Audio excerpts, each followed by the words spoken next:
Hey everyone, how's it going? Thanks for joining me once again. So I'm back today with another edition of hard rock heavy metal vinyl. So this is where I go through my vinyl collection under different categories, and one of them is hard rock and heavy metal. So just continuing down the alphabet today. You may recall, if you saw my last edition, volume 4, that's where I talked about one of my favorite hair metal bands and a very underrated band, Black and Blue. So today we're continuing with the B's and following on with the word black. So I've got 4 albums to show today. With the next artist there were another 5 albums, but I didn't want to show 9 records in a video because I thought it would be too time consuming. So today is just like a filler video. Well, not filler in terms of quality, hopefully, but yeah, just talking about 4 albums. A couple I have spoken about before, so I won't go into too much detail with those, but you'll see as the video unfolds. So let's get started. All right, so the first album, continuing from Black and Blue and with the black theme, this is Black Sabbath with Mob Rules. So a few years ago now, I mentioned this one in a collection update, and so I don't need to say too much, but you guys probably know this album anyway. Absolutely legendary album from the Dio era of Black Sabbath. So not the first one, the first was Heaven and Hell, and I think this was the one that followed, I'm pretty sure. But yeah, just such a fantastic album. Really heavy, and Ronnie James Dio obviously put his stamp on Black Sabbath. You know, some people said the sound and the style changed, but certainly in a good way, I think, and I just love this album. So yeah, as I mentioned, I've spoken about it before, everyone probably knows it, but you'll see on the back here they've got the track listing and they're all jumbled up and completely out of order. Why the fuck did they do that in the 80s? I don't understand. Was it to be tricky or to confuse people? I don't get it, but yeah, I'm just going to go in actual order of the tracks. So of course the album starts off with Turn Up the Night, which is a very famous Black Sabbath song. I have to admit it's not one of my favorites. Like, do I hate that song? No, absolutely not. It's upbeat and it's energetic, but it doesn't do a lot for me, but it's okay, you know, like of course Ronnie's vocal performance is great, the playing is great, but it's just not a standout track to me. However, track 2 is brilliant, and that is Voodoo. Voodoo, there's an awesome riff in that song, such a dark atmosphere, and again, Ronnie's vocals add so much atmosphere to the song.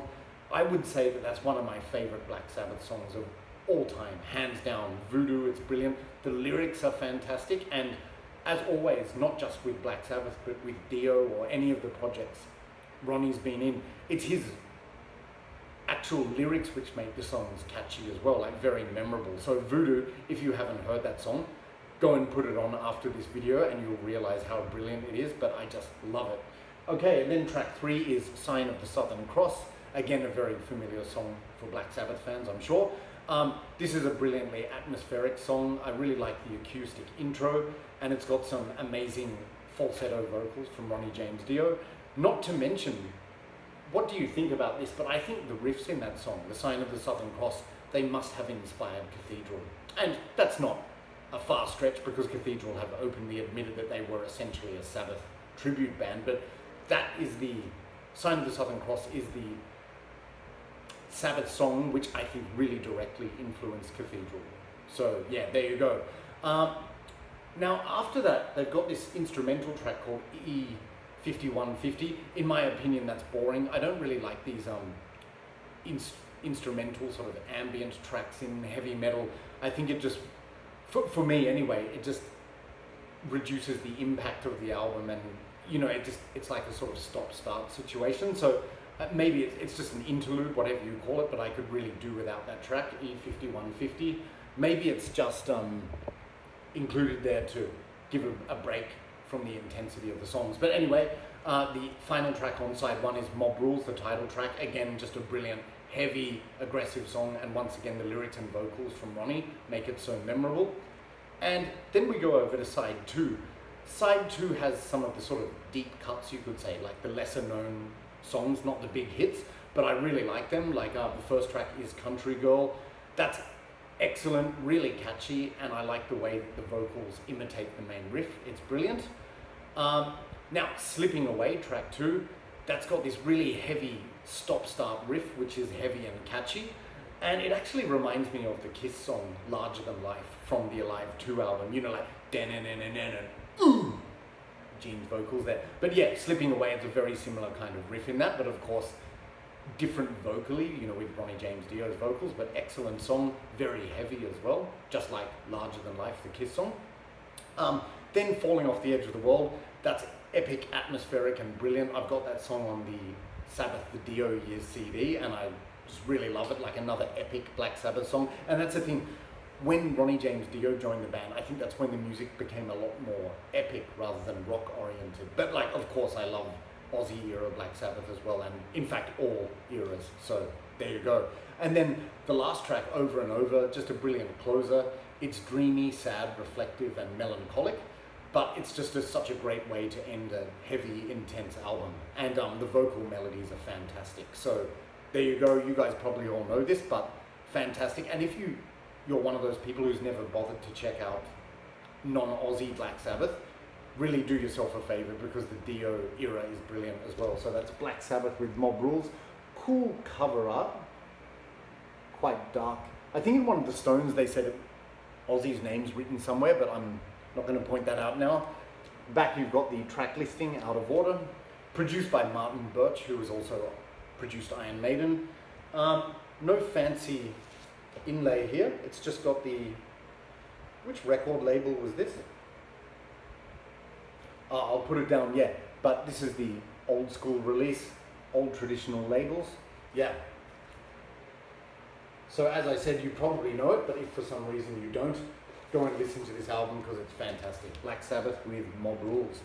All right, so the next album I'm going to talk about, I talked about this one in the very first video I ever made on this channel, actually, where I probably looked younger, depressingly, but maybe decidedly more awkward, I don't know, but Blind Guardian with Follow the Blind. So again, because I've talked about this before, I will link the previous video if you're interested to hear a really detailed description, but most of you probably know Blind Guardian are a famous power metal band from Germany, but actually started off with speed metal origins, I think, and then it became more and more epic and choral and operatic, you could say. So I would say this album is much more in the speed metal camp. Like, it's fast, it's heavy, aggressive, executed with precision, and it's even got, like, the vocals even have that kind of menacing rasp to them. So it's much more speed metal than power metal, in my opinion.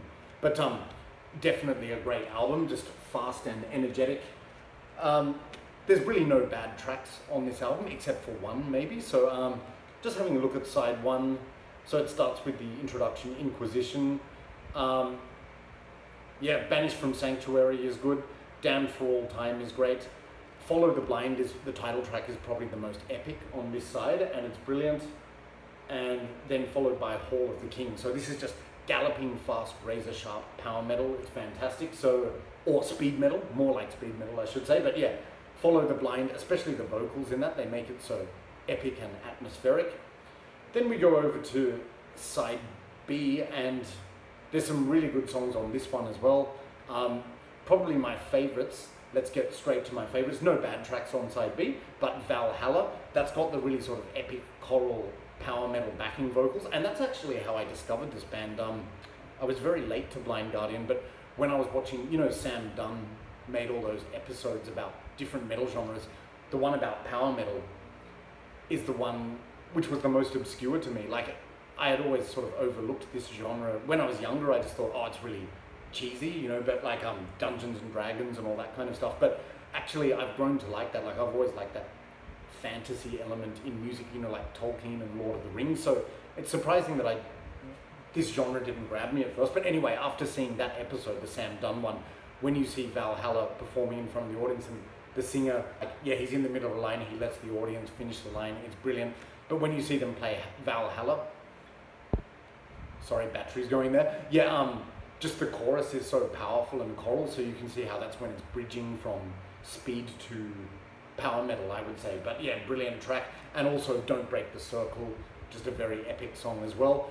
As I've mentioned before, very stupidly, the album ends with a cover of the Beach Boys' Barbara Ann. So I have nothing against the Beach Boys, but what's it doing on a Blind Guardian album? Like, maybe they were trying to be funny or it's a joke song, but it's just pointless, really. So they don't play a metalized version, they play it exactly the same way the Beach Boys did, and then it also includes, it continues with a cover of the Little Richard song, which was in the movie Predator, you know, we're all in the helicopter. So, I don't know, an attempt at humor maybe, but it's not a very good one. That song, so yeah, their cover of Barbara Ann and the Little Richard song, that could have ended up on my 10 terrible songs on killer albums, or, you know, that kind of thing, but it's not that bad. Or, you know, songs which are out of place on an album, but that's a minor imperfection really, but the rest of the album is fantastic. So yeah, Blind Guardian with Follow the Blind, track listing on the back.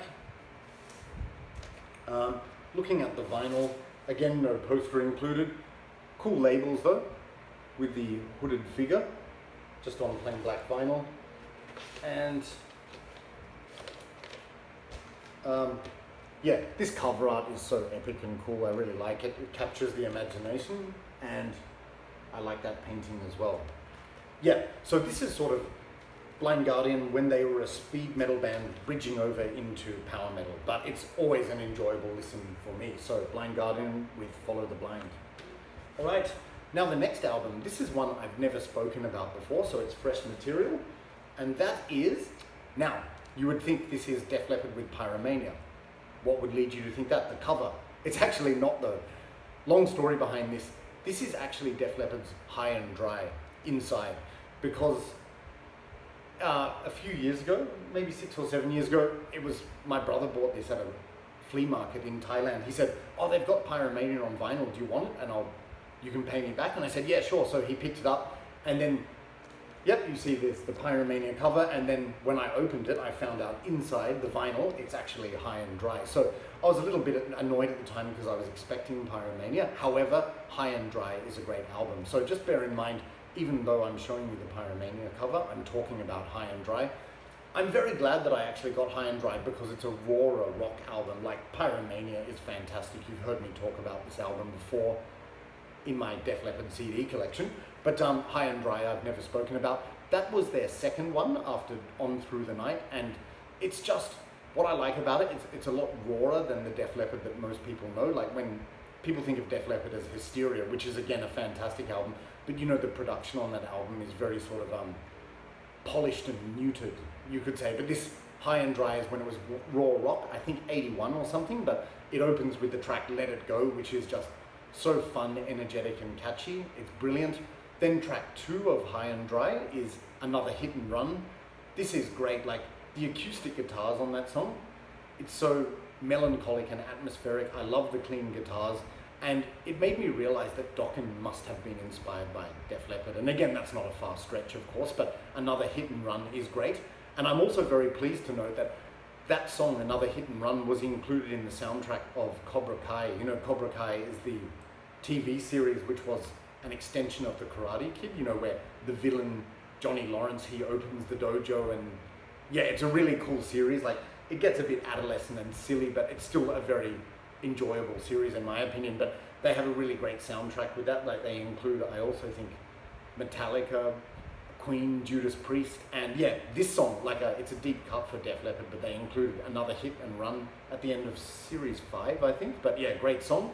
Then we go to the title track, High and Dry, just an unmistakably classic rocker, just got that kind of stop-start, heavy, catchy riff, and the lyrics, the vocals from Joe Elliott are brilliant. You know, it's just a song about enjoying the weekend, but fantastic. Like, you can't resist singing along to that song. Such a fun song, High and Dry. Then we go to track 4, which is Bring It On the Heartbreak, which is sort of like the power ballad. To be honest, I find this song a little bit cheesy and depressing, but having said that, I'm always singing along because you can't help it. With Def Leppard, it's always catchy. In addition to that, I really like the clean guitars. They're full of melancholy in that song. So Bring It On the Heartbreak is just, you know, a born hit, basically. Then, yeah, we go to the last track, which is Switch 625. Speaking of boring instrumentals, I mentioned one on the Black Sabbath album. Yeah, this is just another one of those kind of boring interludes, except this one is more musical than the one on the Black Sabbath album. It's kind of epic, like, yeah, that's a bit harsh to say it's boring, but it's kind of, with a band like this, it is sort of seen as an interlude, I think. But yeah, it's a decent enough track, but nothing too memorable or standoutish to me. But there you go. Then we go over to side B. And this is where you see the really sort of deep cuts of the band, I would say, because it starts with no really big hits. You start with You Got Me Running, which has got some catchy riffing and a memorable chorus. Then track 2, Lady Strange. It's got a catchy verse, a rocking riff, and very good vocals, as always. And the chorus is a little bit depressing, but it's still catchy and easy to sing along to, so I do like it. Then track 3, On Through the Night. That's a good song. That's a bit melodic and poppy, but still rocking, and it's got some atmosphere, and as always with Def Leppard, some great backing vocals. Then track 4, Mirror Mirror Look Into My Eyes. That's got a kind of subdued verse, which has a dark atmosphere and some haunting melodies. But the chorus actually reminds me of the bridge in the Pyromania song, Billy's Got a Gun. So yeah, interesting coincidence that I'm holding this up. But yeah, classic Def Leppard. And at the bridge of that song, it's got these really eerie and atmospheric guitar melodies. It's just like such a cool part in that song. So the bridge of Mirror Mirror Look Into My Eyes is fantastic. Now, then it closes the album with this killer track, No, No, No. That's the name of the track. I think it's probably my favorite song on the album. It's just raw, raunchy, rocking, energetic, and you know, like Joe's vocals, the interplay with his lead vocals and the backing vocals are so brilliant, but just at the end, like all the instruments are hammering away and he's going, no, no. It's just classic. I love that song. So as you can probably gather, I really like this album. Def Leppard's High and Dry. Again, I have the wrong cover. So you probably still can't see that, but yeah, it's got the track listing for High and Dry because the vinyl is indeed that. And no insert or anything. This was bought at the flea market. So yes, the album I'm talking about, the cover is Def Leppard's Pyromania, but the actual album, which is a brilliant one, is Def Leppard's High and Dry. So, by the way, if anyone's got a spare High and Dry record jacket lying around, maybe you'd like to donate it to me, or you know, I can trade you something for it, and I can give away a spare Pyromania jacket for anyone who needs it. So I've got the High and Dry record, but the wrong cover. So let me know and we can trade some other things as well. So despite what the cover indicates, this is Def Leppard High and Dry. All right, now the last album I'm going to show today, I haven't shown this one before in this format, but I have shown it on CD. An absolute classic which needs no introduction, Dio with Holy Diver. So yes, I did do a video where I talked about my Dio CD collection and I talked about this album in a lot of detail, but who really needs that anyway, because so much has been said about this album. It's an undisputed heavy metal classic, and in my opinion, definitely in the top 10 heavy metal albums of all time, without a doubt. It's just brilliant. So this was the first album released under the moniker Dio after Ronnie James Dio was booted out of Black Sabbath, and what a band he formed with this one. So the rest of the lineup consisted of Viv Campbell on guitar, who later was in Def Leppard, of course, is in Def Leppard, and Vinny Appice on drums, and Jimmy Bain, I think, on bass. But absolutely classic, all killer, no filler, 8 songs, and they're all brilliant. As I said, I'm not going to talk about this in a lot of detail because it's already in my CD version. You guys probably know it anyway, but yep. Oh, interestingly, the version I've got, I bought it secondhand in a flea market in Thailand again. This is the version where it's got all of the song titles translated into Spanish. So don't know where they got this from, Spain or South America, but that's a cool little bit of trivia. But yeah, everyone knows this album. The song starts with, album starts with Stand Up and Shout, which is fast and energetic, very catchy. Holy Diver, I know that's a song that's been played a million times, but I never get sick of it. It's hugely epic. And once again, I really have to emphasize this. What makes Dio's songs so catchy is not only the brilliant music, but also the vocals and again, the lyrics from Ronnie. Like, I always find that his lyrics, they're like pieces of a diary stitched together. Like, they don't make sense on the surface, but it's sort of all these sort of mazes and contradictions, and it's left to the listener to interpret the lyrics and what they mean. So I think that's really creative and cool, and not just on the song Holy Diver, but for the whole album. And indeed, his lyrics in Dio and in general are like that. So brilliant song. And what's next? Gypsy, which has got a kind of Rolling Stones vibe. which is great. And then of course, Caught in the Middle, and Ronnie's vocals in that song are just brilliant. You know, the bit where he goes, oh, you know, I can't sing for shit, but like he really proves his point as the vocal hero on that song, which is great. And then of course, Don't Talk to Strangers, atmospheric, full of fantasy, absolutely classic. Then we go over to side 2. So Straight Through the Heart, like very heavy rocking track. Again, might have inspired a lot of doom metal bands with those kind of heavy, chunky, bulldozing riffs, which are great. And then Invisible, oh, sick riff in that, like chin, chin, chin, chin, chin. And the lyrics are, again, you know, just so weird and open to interpretation, like talking about people's experiences from different perspectives. It's very interesting. And yeah, the chorus is great, Invisible. And then the song which Ronnie actually hated and he was going to put a razor blade to, I'm so glad he didn't, Rainbow in the Dark. Yes, it's melodic, it's catchy, great vocals once again. And the reason that I heard he wanted to scrap that song is because he felt it was too poppy, but the rest of the band said to him, no, keep it, it's awesome. And I'm so glad he did, because it's one of my favorite songs from this album. I know some people hate it, they say it's too poppy, but nah, who cares. And then the album ends with, of course, Shame on the Night. I've heard a lot of people say that song they felt is the weak link on the album, but again, I disagree. I really like that song. You know, it starts with the Howling Wolves and it's sort of subdued, but then it gets heavier and really, really epic. But I just love the chorus and the vocals in that song. It's a very sing-along track, so I beg to differ.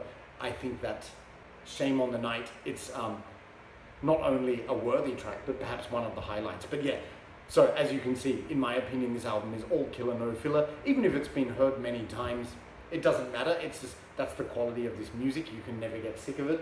So that cool, iconic cover art. Sorry about the color's not very good in today's video because the light's bad, overcast day. And yeah,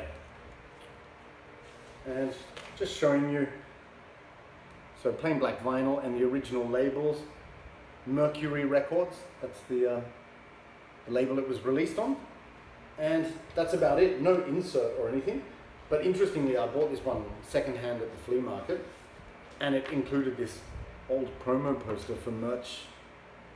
Yeah, the Rock collection, you know, by various bands. So that's cool, a little time capsule. Yeah, ooh, now this cover's a bit flimsy because it's ancient, even when I bought it 10 years ago. But anyway, it's still holding together. So yeah, classic album, go and listen to it if you haven't for some strange reason. Dio with Holy Diver. All right, guys, and that's it for today. Like I said, I was going to include another 5 albums, but that was my Dokken vinyl collection, except I just felt that including 9 albums in one video, it's going to go on too long. Like, it's been 23 minutes now. I think that's quite enough. No one wants to see, you know, double that or an hour, at least not in my opinion, so I'll leave it there. But in the next edition of Hard Rock Heavy Metal, I will talk about my Dokken vinyl collection, and that's about it.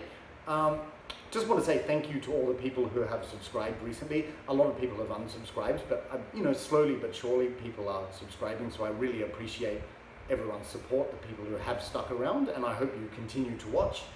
I've been involved in a lot of threads lately, and I think I'm up to date with those, so the next video I'm going to continue with my existing CD collection, unless some other cool threads come up. And I might make a thread of my own when I reach a certain number of subscribers, and hopefully that happens soon, but we'll see. So once again, thanks very much for all of your support of the channel. Thank you for watching, and I hope to see you again in the near future. So in the meantime, take care, and I'll talk to you soon. Bye.